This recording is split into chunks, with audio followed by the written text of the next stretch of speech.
जय गुरुदेव। और दोस्तों, मेरे चैनल तंत्र अप्सरा साधना में आपका एक बार फिर से हार्दिक स्वागत है। और देखिए, आज मैं आपके लिए जो साधना आपको बताने वाला हूँ वो साधना शत्रु बाधा निवारण साधना है। देखिए, चाहे आपके जीवन में किसी भी प्रकार की बाधा हो, किसी भी प्रकार की शत्रु बाधा हो, या आपको शत्रु परेशान कर रहे हों, किसी भी प्रकार से कोई परेशानी आए, या फिर कोई प्रशासन की तरफ से कोई परेशानी आए, या फिर कोई भी ऐसी बाधा हो जो उपस्थित आपके सामने ना हो, तो आप ये प्रयोग संपन्न कर सकते हैं। इसके अलावा यदि आप या आपके परिवार पर किसी ने कोई तांत्रिक प्रयोग कर दिया गया है जिससे घर में बराबर कोई ना कोई अड़चन आती रहती है या बाधा आती रहती है, तब भी इस प्रयोग से वो बाधा या अड़चन दूर होती है। व्यापार पर या घर पर किसी ने कोई मैली क्रिया करवा दी हो, तब भी ये प्रयोग आपके लिए अनुकूल रहेगा। इससे जीवन में जो समस्या हैं उनसे मुक्ति पाकर के आपको सुख जरूर मिलेगा। क्योंकि ये जो साधना मैं आज आपके सामने बताने जा रहा हूँ, ये साधना बहुत ही ज़्यादा तीव्र साधना है और केवल एक दिन की साधना है। अगर आप इस एक दिन की साधना को कर लेते हैं तो आपके सामने किसी भी प्रकार की समस्या हो वो समस्याएं सभी दूर हो जाती हैं। क्योंकि ये साधना है ही ऐसी। साधनाएं तो मैंने आपको बहुत दी हैं, लेकिन ये साधना अपने आप में बहुत महत्वपूर्ण है। क्योंकि देखिए, अगर आप इस संसार में रहते हैं, ग्रस्त जीवन में रहते हैं, तो फिर आपके शत्रु भी जरूर होंगे। और अगर आप जितनी ज़्यादा ऊंचाइयां आप चढ़ते हैं, उतने ही ज़्यादा आपके शत्रु भी बन जाते हैं। ऑटोमेटिक ही बन जाते हैं। वो ज़रूरत नहीं है किसी को बनाने की। ये भी ज़रूरत नहीं है कि आप किसी से लड़ाई झगड़ा करेंगे तभी वो आपके शत्रु बनेंगे। नहीं, अगर आप उन्नति के शिखर पर जा रहे हैं तो आपकी टांग खींचने वाले आपको बहुत मिल जाएंगे, चाहे आपको वो जानते हों या ना जानते हों। क्योंकि ये तो देखिए, यहाँ की बात है कि आपके पड़ोसी हैं, वो पड़ोसी ही आपके जलने लगेंगे। आपके घर परिवार वाले हैं, वही आपसे जलने लगेंगे। अगर आप 4 पैसे अच्छे से कमाने लगो, अच्छे से अपने बच्चों का पालन पोषण करने लगो, तो समझिए कि दूसरे के जो दूसरे हैं ना, चाहे वो आपके घर वाले हों या आपके पड़ोसी हों, उनके दिल में दर्द उठना शुरू हो जाता है। पता नहीं क्या कारण है, ये सब कलयुग का प्रभाव है। और जब उनके दिल में दर्द उठना शुरू हो जाता है ना, तो फिर वो सामने से तो कुछ कह नहीं सकते, लेकिन वो घुमा फिरा करके इसी प्रकार की विद्याओं का फिर प्रयोग करते हैं कि भाई इसके ऊपर या घर के ऊपर कोई ऐसी विद्या करवा दी जाए जिससे कि ये आगे ना बढ़ पाए। और देखिए, ये तो बात छोड़ दीजिए, ये तो खैर आपके मोहल्ले पड़ोस की बात हो गई। आपके घर परिवार में भी ऐसे व्यक्ति आपको मिल सकते हैं जो आपको जानते ही नहीं हैं। वो भी नंबर 1 के कलाकार मिलेंगे आपको। कैसे? मान लिया कि आज आप YouTube पर ही कोई चैनल बना लो, ठीक है? ये मेरा प्रत्यक्ष अनुभव है, मैं किसी और की बात नहीं कर रहा हूँ, मैं तो अपना अनुभव बता रहा हूँ। आपने YouTube पर ही कोई चैनल बना लिया, आपका चैनल ग्रोथ करने लगा, आपके सब्सक्राइब बढ़ने लगे। मान लिया 2-4 लाख आपके सब्सक्राइब हो गए, ग्रोथ अच्छी हो गई, लोग आपको पसंद करते हैं, तो दूसरे जो यूट्यूबर हैं उनके दर्द उठना शुरू हो जाता है, उनके पिछवाड़े सुलग जाते हैं। अब कैसे? कि यहाँ पर उनको दर्द सिर्फ ये नहीं होता कि भाई दूसरा व्यक्ति बढ़ रहा है, उनको ये होता है कि मैं क्यों नहीं बढ़ रहा हूँ।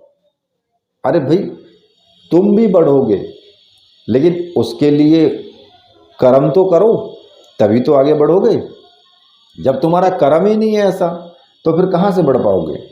और फिर उन लोगों का शुरू होता है सिलसिला ऊट पटांग कमेंट करना, ऊट पटांग तरीके से प्रश्न करना, मतलब कि तरह तरह की उनकी जालसाजी जो है वो चालू हो जाती है। जबकि उन व्यक्तियों के कोई जान पहचान नहीं है, किसी को देखा तक नहीं है, लेकिन फिर भी इतनी ईर्ष्या है। ये तो मैं स्वयं भुगतता हूं, तो इसमें कोई बड़ी बात नहीं है। खैर, उन लोगों का बस तो चलने वाला है ही नहीं, ये तो छोड़ ही दीजिए कि कभी बस चलने वाला है। वो अपने आप आएंगे और समाप्त होकर के सब वापस हट जाएंगे। खैर, ये तो और चीज़ें हो गई, लेकिन मैं आपको जो यहाँ बता रहा हूँ, शत्रु की बाधा, चाहे देखिए शत्रु किसी भी रूप में हो सकता है।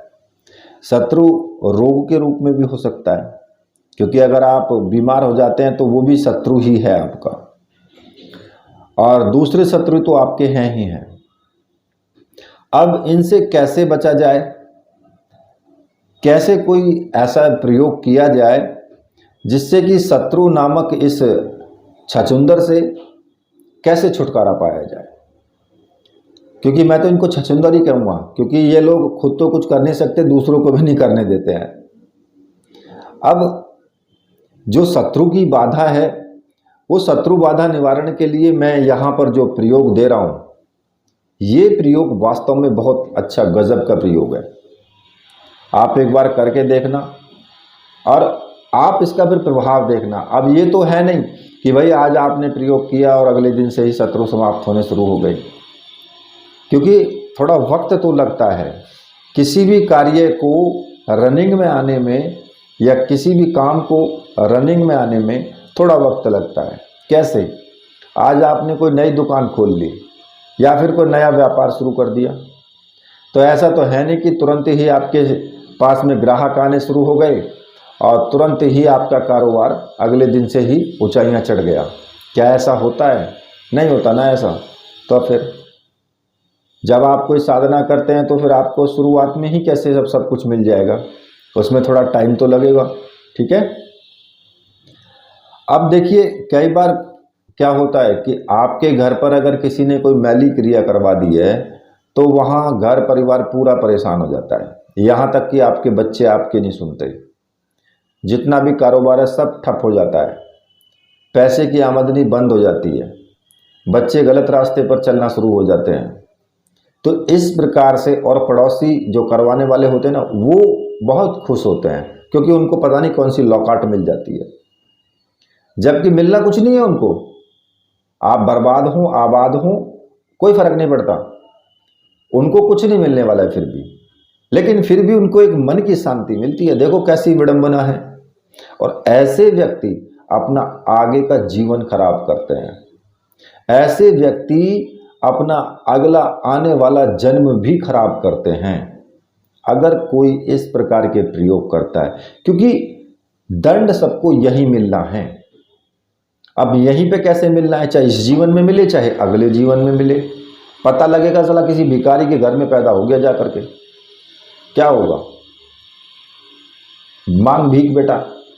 तो भगवान ऐसी जगह ले जा करके पटक देता है कि फिर व्यक्ति परेशान ही परेशान रहता है। खैर, अब जो मैं प्रयोग आपको ये बता रहा हूँ, इस प्रयोग में आपको केवल एक सामग्री की आवश्यकता है और वो मंत्र सिद्ध प्राण प्रतिष्ठा युक्त होनी चाहिए।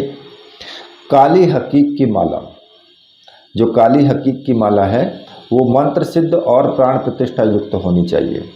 और देखिए, अगर आपको कोई भी किसी भी साधना से संबंधित जो आपको सामग्री की आवश्यकता है वो आप प्राप्त कर सकते हैं, क्योंकि व्हाट्सएप नंबर मैंने वीडियो में दिया हुआ है, वहाँ से आप मुझे व्हाट्सएप करके और वो सारी सामग्री आप प्राप्त कर सकते हैं।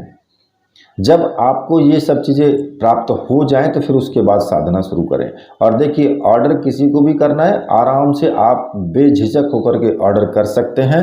आपको सामग्री आपके एड्रेस पर ज़रूर मिलेगी। ठीक है। जब आपके पास ये सामग्री आ जाए, एक काली हकीक की माला आपके पास आ जाए, तो फिर आपको क्या करना होगा कि एक आपको काले रंग का वस्त्र लेना होगा। ठीक है, जो काले रंग का छोटा सा टुकड़ा मतलब ले लें, आधा मीटर का ले लें या पौन मीटर का ले लें, कितना भी बड़ा ले सकते हैं, वो आपकी इच्छा है, छोटा सा हो जिसमें कि आपके कुछ सामग्री उसमें आ जाए। ठीक है, इस साधना को आप कब कर सकते हैं? इस साधना को किसी भी महीने की कृष्ण पक्ष की चतुर्दशी को आप ये साधना संपन्न कर सकते हैं, या फिर किसी भी शुभ दिन में, नवरात्रि में, या फिर होली दीपावली, उसमें भी आप इस साधना को कर सकते हैं, या फिर किसी शनिवार को भी इस साधना को कर सकते हैं। ठीक है, अब इसमें आप ये ना कहें कि जी शुक्ल पक्ष कृष्ण पक्ष, तो कि जी शुक्ल पक्ष में कर लें। अरे जो साधना जिस दिन में जो विधि है उसकी जो बताई गई है उसी के अनुसार करनी है, उससे अलग आपको कुछ भी नहीं करना है। ठीक है, मात्र एक दिन का प्रयोग है, केवल एक ही दिन आपको साधना करनी है। अब इसमें आपको करना क्या होगा कि रात्रि को 9 बजे आप स्नान आदि करके वस्त्र आप कैसे भी धारण कर लें और दक्षिण दिशा की तरफ मुख करके आप बैठ जाएं। ठीक है, सामने एक तेल का दीपक जला लें, सरसों के तेल का दीपक, अगरबत्ती धूप बत्ती जला सकते हैं, और कुमकुम ले लें या सिंदूर ले लें, पानी में घोल करके उसका पेस्ट सा बना लें। ठीक है, और जब आप स्नान आदि करके पूर्ण रूप से निवृत्त हो जाएं, उस वक्त आपको या तो किसी एकांत रूम में या अपने पूजा घर में आपको ये साधना करनी है। अगर पूजा घर में करते हो तो घर परिवार वालों को बोल देना कि इतने मैं साधना करूं, इतने कमरे में प्रवेश ना करें, और अगर एकांत है तो फिर तो कोई बात ही नहीं है। अब आपको क्या करना होगा कि जो काले रंग का जो वस्त्र है उस पर आपको एक मुट्ठी तिल, अब तिल आप कैसे भी ले सकते हो, अगर काले तिल मिल जाए तो अच्छी बात है, काले तिल ले लें। अगर नहीं मिलते हैं तो नॉर्मल जो तिल आता है वही तिल आप ले लें। एक मुट्ठी तिल उस काले कपड़े में रख लें, 7 उसमें कोयले, जो कोयले के टुकड़े होते हैं ना, उसके 7 टुकड़े और 7 लोहे की कील उसी कपड़े में आप रख लें और उसको बांध करके पोटली बना दें। अब पोटली बना करके उसके ऊपर उसकी, जैसे मान लिया कि आपने गांठ लगा दी पोटली में, अब उसकी बैक साइड में आप थोड़ा सा हाथ से प्रेशर करके और उसको चपटा सा कर लें। ठीक है, उसके ऊपर आपको यंत्र बनाना है, और यंत्र आपको बनाना है काजल से, जो काजल की डिब्बी होती है उससे आप यंत्र बना लेंगे इसके ऊपर। ठीक है, अब जो यंत्र आपको बनाना है वो यंत्र मैं आपको वीडियो में ही दे रहा हूँ। वीडियो अगर आप देख रहे हैं तो वीडियो में आपको यंत्र बना हुआ नज़र आ जाएगा। सेम उसी तरीके से आपको यंत्र बनाना है, जैसा वहाँ बना हुआ आपको दिख रहा है उसी प्रकार से आप बना लें। ठीक है, इसको आप उंगली से ही बना सकते हैं और किसी भी उंगली से बना सकते हैं, ऐसा नहीं कि छोटी बड़ी कोई सी भी उंगली हो, कैसे भी बना लें। काले कपड़े पर ही आपको बनाना है।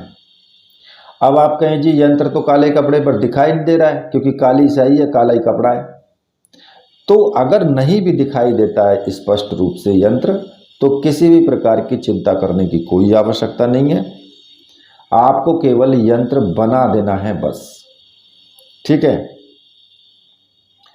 अब उस पोटली को आप अपने पूजा घर में वहीं चौकी पर ही रख लें, सामने अपने गुरुजी की तस्वीर रखें, भगवान शिव की तस्वीर और माता की तस्वीर अगर आपके पास है तो माता की तस्वीर भी आप जरूर रखें, चाहे वो काली की तस्वीर हो चाहे वो जगदम्बा की तस्वीर हो, कोई सी भी हो आप रख लें उसको।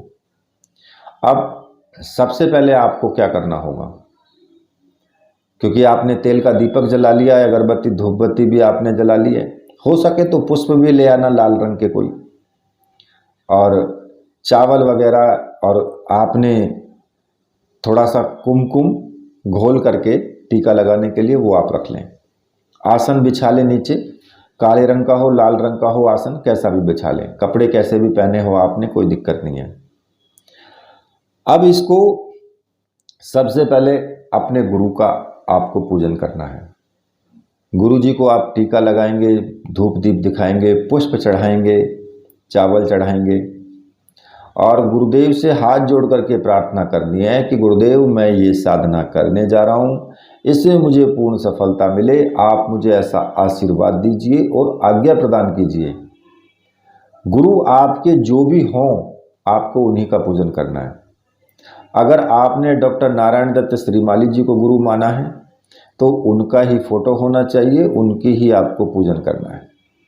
भगवान शिव को आपने गुरु माना है तो फिर भगवान शिव का ही आपको पूजन करना है और फोटो तो आपके पास रखा ही रखा है, ठीक है। या फिर और भी आपके कोई गुरु हैं, जैसे गुरु गोरखनाथ हो गए या फिर और कोई गुरु हैं जिन्होंने कोई गुरु मंत्र आपको दिया है, तो आप उन्हीं का पूजन करेंगे और उनके ही गुरु मंत्र का आप जाप करेंगे एक माला का, ठीक है। अगर आपने डॉक्टर नारायण दत्त श्रीमाली जी को गुरु माना है तो फिर आपको ओम परम तत्वाय नारायणाय गुरुभ्यो नमः इस मंत्र का आपको एक माला का जाप जरूर कर लेना है।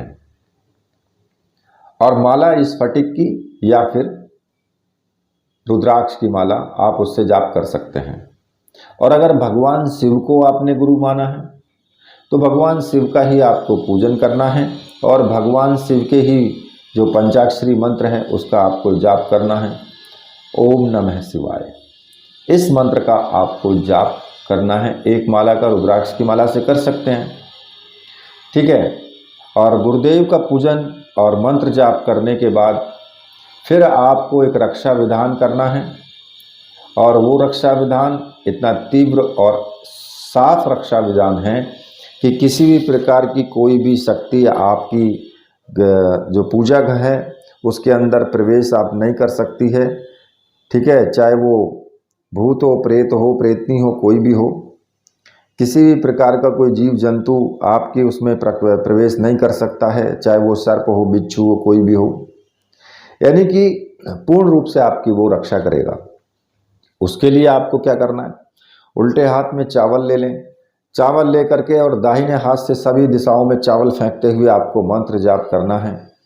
ओम असर्पंतु ये भूता है भूमि संस्थिता, ये भूता है विघ्न कर्तास्ते नश्यन्तु शिवाज्ञा, अपक्रमाणान्तु भूतानि पिशाच सर्वतो दिशम सर्वेषां विरोधिन पूजा कर्म समारंभे। इस मंत्र को बोल करके और चारों तरफ चावल फेंकते रहें, मंत्र बोलते रहें, जहाँ तक आपके चावल चले जाएंगे वहाँ तक रक्षा विधान हो जाएगा। और किसी भी साधना में आप इस रक्षा विधान को कर सकते हैं, नॉर्मल से नॉर्मल साधना में भी आप इस रक्षा विधान को कर सकते हैं। जब आप ये रक्षा विधान कर लेंगे फिर उसके बाद आपको माता का पूजन करना है। आप जो सामने तस्वीर रखी है, जैसे गुरुदेव का पूजन किया है वैसे ही माता का पूजन शुरू कर दें। माता का पूजन करने के बाद जो पोटली है, पोटली पर भी एक पुष्प आप चढ़ा दें और फिर उसके बाद आपको जो काली हकीक की माला है उस माला से आपको मंत्र जाप शुरू कर देना है। अब जो मंत्र आपको जपना है वो मैं आपको बता रहा हूं। तो मंत्र इस प्रकार से है, ओम क्रीम मम समस्त शत्रुणाम शत्रुभय चौरभय निवृतम क्रीम फट।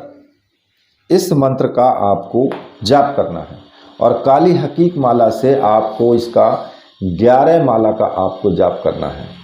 एक ही जगह बैठ करके 11 माला आपको जपनी है।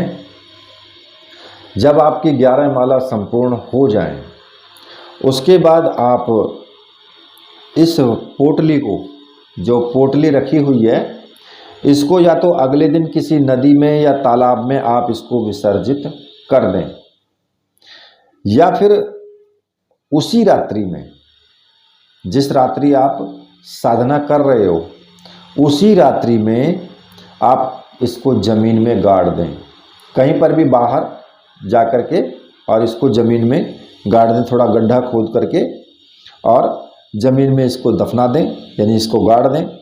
जब आप ऐसा कर देंगे तो आपके जितने भी समस्त प्रकार के उपद्रव हैं उनसे आप बच जाएंगे। जीवन में किसी प्रकार की कोई समस्या या परेशानी नहीं आएगी। अगर आप इस साधना को नॉर्मल रूप में भी कर लेते हैं तो अगर करवाना भी कोई समस्या अगर आनी भी होगी तो वो भी नहीं आएगी, और अगर किसी ने करवा दिया है तो भी ये समस्या आपकी दूर हो जाएगी इस प्रयोग के करने से। ये आप में अपने आप में जो है बहुत महत्वपूर्ण प्रयोग है और गृहस्थ व्यक्तियों के लिए तो बहुत ही ज़्यादा उपयोगी भी है। ये प्रयोग जो है प्रमाणिक है, लेकिन शर्त एक होगी कि पूर्ण श्रद्धा और विश्वास के साथ में ये प्रयोग करना चाहिए। अगर कोई भी साधना आप करते हैं और उसमें आपके विश्वास नहीं है, श्रद्धा नहीं है, प्रयोग तो कर रहे हो लेकिन दिल से, अगर मन से आप नहीं कर रहे हो तो साधना में सफलता नहीं मिलेगी, चाहे कोई भी साधना हो। बहुत से लोग कहते हैं ना कि जी मुझे तो कुछ साधना में सफलता ही नहीं मिली, मुझे तो कोई अनुभव ही नहीं हुआ, तो उनके कहीं ना कहीं उनके अंदर कमी है जिसकी वजह से उनको सफलता नहीं मिली है। तो इसलिए जब भी आप प्रयोग करें तो पूर्ण विधान से करें, पूर्ण विश्वास के साथ करें। गुरु पर पूर्ण रूप से विश्वास होना चाहिए, तभी साधना करें। ठीक है। अब साधना जो है वो करते टाइम अगर किसी प्रकार का कोई विघ्न आता है तो परेशान होने की आवश्यकता नहीं है। किसी प्रकार की कोई आवाज़ें आए, किसी प्रकार की कोई आपके सामने आकृति आए तो बिल्कुल भी परेशान होने की ज़रूरत नहीं है। साधना आप आराम से आप करते रहिए, कोई टेंशन लेने की आवश्यकता बिल्कुल नहीं है। और ये साधना आपको हर प्रकार के जो तांत्रिक क्रियाएं हैं उनसे आपको छुटकारा दिलाएगी ही दिलाएगी। तो देखिए, इसी के साथ अब मैं वीडियो को यहीं पर समाप्त करता हूँ। मेरे साथ बोलिए बोलिए वीर बजरंग बली हनुमान जी महाराज की जय। बोलिए मेरे परमहंस गुरुदेव की जय।